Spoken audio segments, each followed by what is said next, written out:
Welcome back. It's 5:52. Time for your morning news now.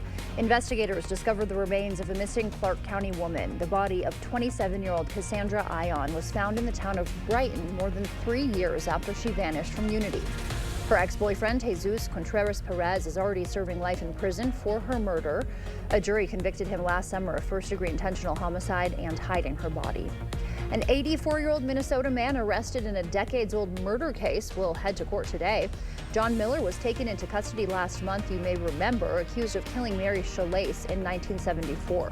He was brought from his home in Owatonna to Wisconsin, where he's being held on a $1 million cash bond. His preliminary hearing is set for 2 p.m.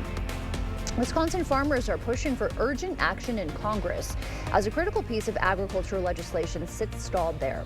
The 5-year farm bill that provides support for dairy grants and water quality programs expired months ago. Now Senator Tammy Baldwin is joining calls for an update. Certainty that the Farm Bill provides with regard to risk management and tools to help grow profitable businesses is really necessary for our Wisconsin farmers. The current Farm Bill dates back to 2018.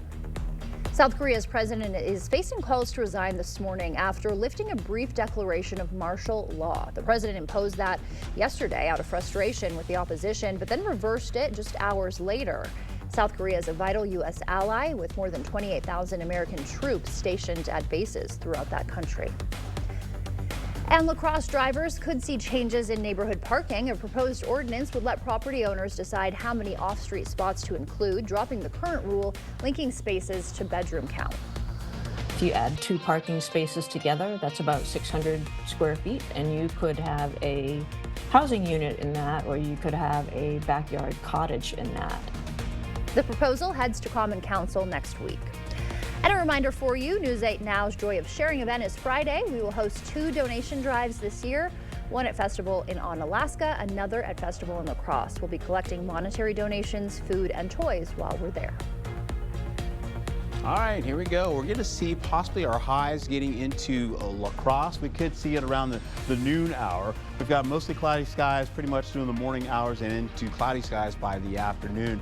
We're also going to be seeing Eau Claire holding on to temperatures in the 20s, possibly getting up to their high just around the 2 o'clock, 3 o'clock hour.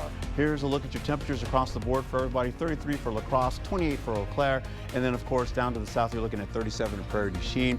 Of course we'll see 21 tomorrow, and we're going to start drying out a little bit as well. I'll have more about your forecast coming up in the next hour. Please stick around.